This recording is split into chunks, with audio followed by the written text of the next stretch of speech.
Welcome everyone to this week's episode of Unrooted Cross Country Edition. And my guest for the first episode here in 2018 is the new head coach of the cross country and track and field programs here at Menlo College. It's David Crynes. David, thanks so much for joining me on the show. Thanks for having me. You're very welcome. Let's start by getting to know you a little bit better. Now, right off, I want to talk about your PhD. Most coaches are not necessarily as educated as you are, at least in terms of title, and most coaches haven't taught collegiate politics for 7 years like you have. Yeah. Do you constantly challenge yourself to grow as much as your athletes? Actually, I do. I think when you stop growing, you stop living. So I do challenge myself athletically, intellectually, spiritually, in all ways.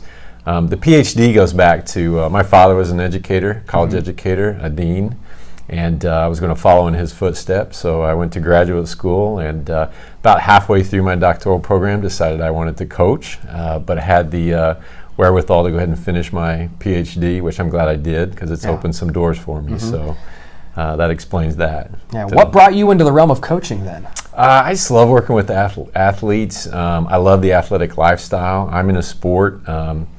It's interesting, actually. I can still participate in the sport I coach, and I do. I'm a competitive runner, and I just love that lifestyle. And I want to give back to younger generations and teach them that those same disciplines that I enjoy so much. Now, I suppose that's how you became the owner of Courage Running Incorporated. It's an online coaching service with athletes from 15 states.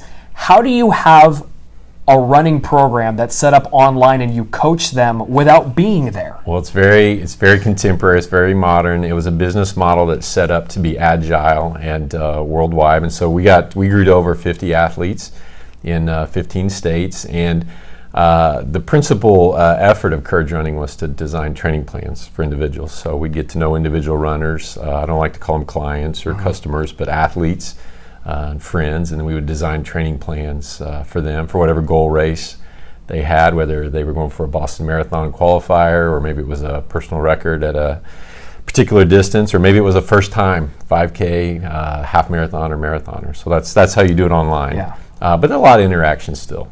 Has it exceeded your expectations? Yeah, I kind of threw it together on the spur of the moment. I was in transitions from one job to another, and I actually had some people asked me if I would continue to coach their children, and so I created it literally in a week or two.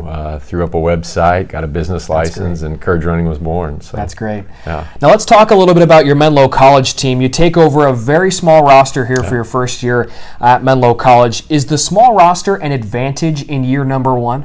It is in this sense. I get to coach individually. Every athlete gets a lot of attention, and I get to customize their training. We're small enough where I can't just send everyone out on a 10-mile run. This young man needs to do 8. This one needs to do 12. This one does 10. And so we get to customize it that way, and we'll always do it that way. We coach them at their level and where they are, both in their training age and their physical age. So it's an advantage in that way. One meet in, it already seems like it's paying dividends. Danielle Murrieta placed 13th up at Stanislaus in the first meet of the season. What impressed you most about her in her first race of the year? That was a little bit of a surprise. She's a good runner. She's very talented, and our hopes for her is that she qualifies for the national meet in November. But she's kind of fearless. She went out fast. She went out top 10, and it was a strong Division II meet we were at, and she ended up finishing as the top NAI runner that night, and she held that pace. So she did a great job. She ran fearless, and I think she's got a lot of upside yet to discover. Yeah. Now, a highlight on the men's side is that, you have enough for a full team, and in years past that hasn't been the case. And at Stanislaus, everyone finished under 30 minutes in time, which for Menlo College, at least in recent years, that's a really impressive feat for the first meet. How do you assess the first meet of the year, regardless of what the results are? Well, the first meet is your chance to get feedback, and coaching is all about that feedback loop. And are we doing things right? Are we training enough? Are we training hard enough? Is it too hard? Those kind of things. So it's the first bit of feedback that you have. But the men ran very well. We're very young, freshmen, mostly freshmen, a couple of sophomores and one junior. We have a couple athletes that are not yet eligible. They're in the process, and so we'll be adding them in the next couple of weeks. But to get where we want to be, which is a top program in the country, we need everybody running low 26s and the 25s. And we had, I think, 4 athletes that were in the 27-minute range. So we're knocking on the door, the 26s, I think, this Friday at San Francisco State. We'll have a couple athletes push through to that level, and then we'll bring the rest of the team down. It's, you want to run well early, but in the end, it's what you do in October that matters in cross country. So you want to be running your fastest later in the fall. Even the season is a race, right? It is. It's you a marathon. Want to be running your best at the end of the year. That's exactly right. So the Oaks are up at Golden Gate Park, hosted by San Francisco State, like you said, this upcoming week.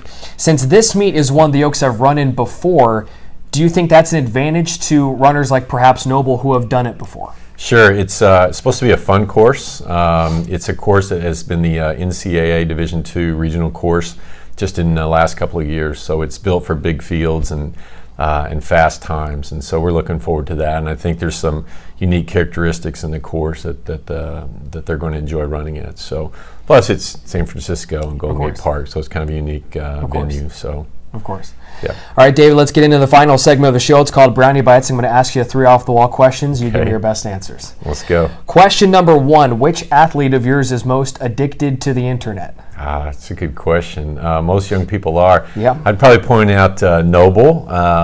He seems to comment the most about social media and internet happenings. But I will say this about Noble. I think he uses social media the way I do, which is to educate himself on our sport, because he is very up to date on current events in our sport at the college level, the professional level. And so I think he uses it in the right way. So he's addicted, but it's a good thing that it's a positive addiction. Yes, as exactly. My father would there say. we Yes. go. There we go. Question number 2, which athlete of yours is most likely to think an internet virus is a good thing? Oh, a good thing?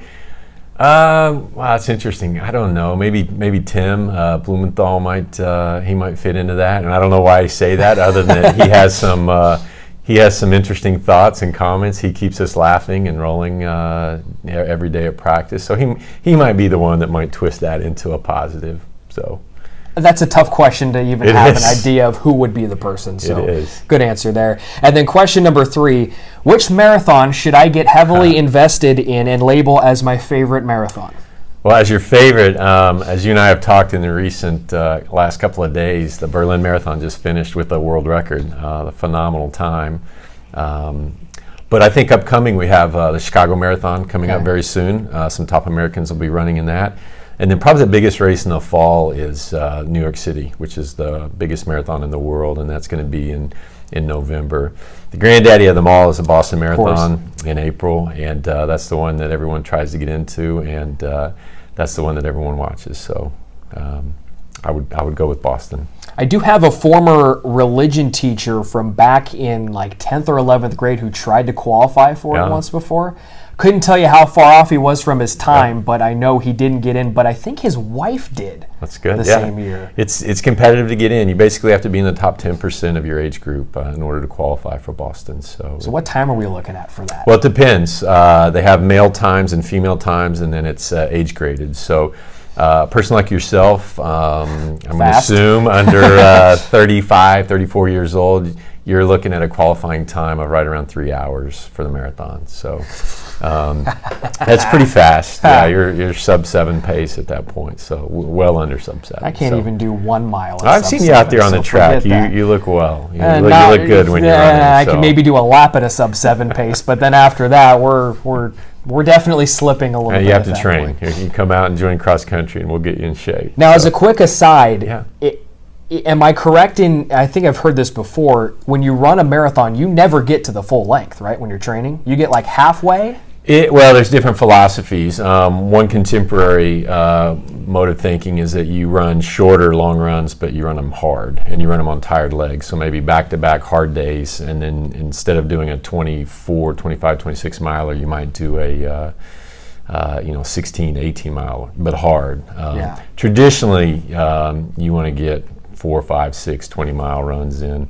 I like to get, when I coach athletes, and the NAI has a marathon in the spring, I like to get them up to 24 miles, because that's close enough where you can sniff the finish line. What they say about the marathon is 20 miles is halfway, and it can get pretty dark the last 6 miles if you're not ready for it. That's true. Yeah. All right, David, thanks for joining me on the show. I appreciate it. Thanks for having me. You're welcome. Folks, the cross-country team, they're up in San Francisco this weekend on Friday at Golden Gate Park. It's hosted by San Francisco State University. They're invitational this fall, and it is on Friday, the 21st, meet time at 3:30 p.m. at Golden Gate Park. We invite you to tune into next week's episode of Unrooted Cross Country Edition when David Crynes will select the first of his runners to be interviewed by me, Brian Brownfield, right here on the show. Until then, we'll see you next week. Take care, everyone.